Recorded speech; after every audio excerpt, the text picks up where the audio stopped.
میرا نہیں خیال کہ کوئی خاص تعبیر ہو اس خواب کی. اس کی تعبیر کے لیے کچھ غور و فکر کرنا ہوگا. شاید کچھ میرے ذہن میں آ جائے. کیا آپ لوگ آج بھیڑے چرانے نہیں جائیں گے؟ اب جائیے نا.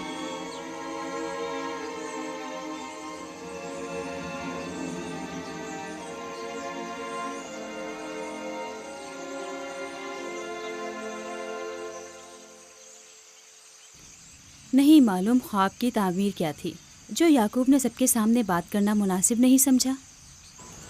وہ تو ظاہر ہے بدھو، یوسف کی باقی بھائیوں پر برتری اور سرداری.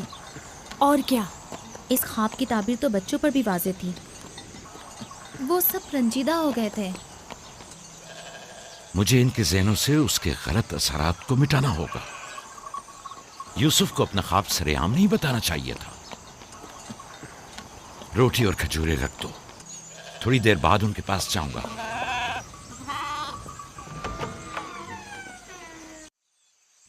آؤ بیٹا آؤ.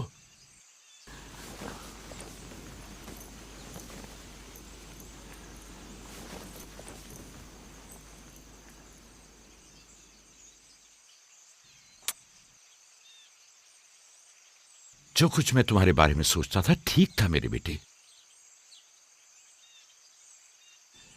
میں تمہیں یہ بشارت دیتا ہوں کہ تمہیں مستقبل میں بلند و بالا مرتبہ اور اعلی مقام حاصل ہوگا اور تم اپنے بھائیوں پر سرداری کرو گے.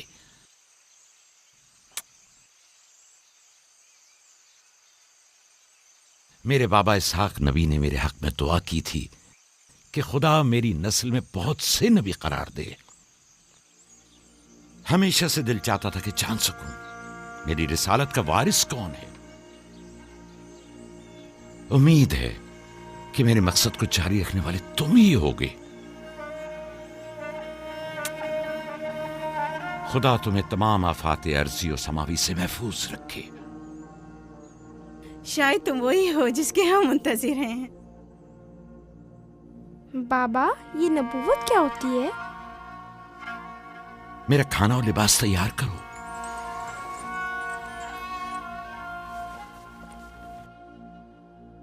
جانتے ہو رسول خدا کی جانب سے لوگوں کی طرف بھیجے جاتے ہیں.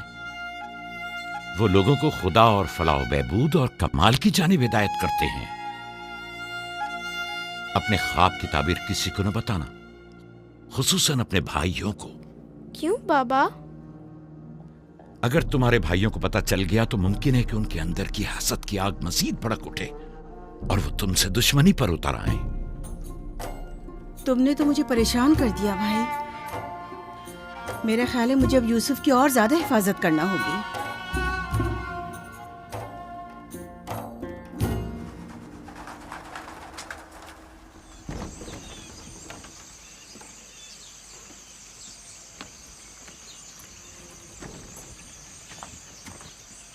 اگر اجازت دیں تو میں اب یوسف کو اپنے ساتھ گھر لے جاؤں.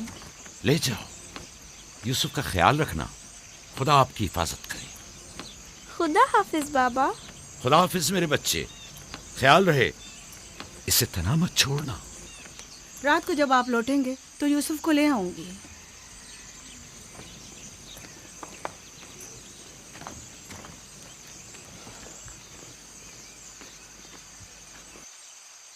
مدت ہوئی ان کے ساتھ صحرا نہیں گیا.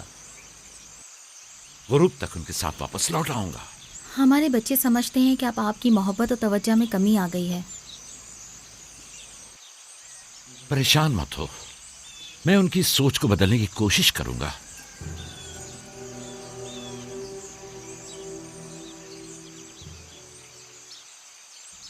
یوسف اور بنیامین کے ہوتے ہوئے یعقوب کبھی بھی دوسرے بیٹوں پر توجہ نہیں دیں گے. خدا حافظ. خدا حافظ.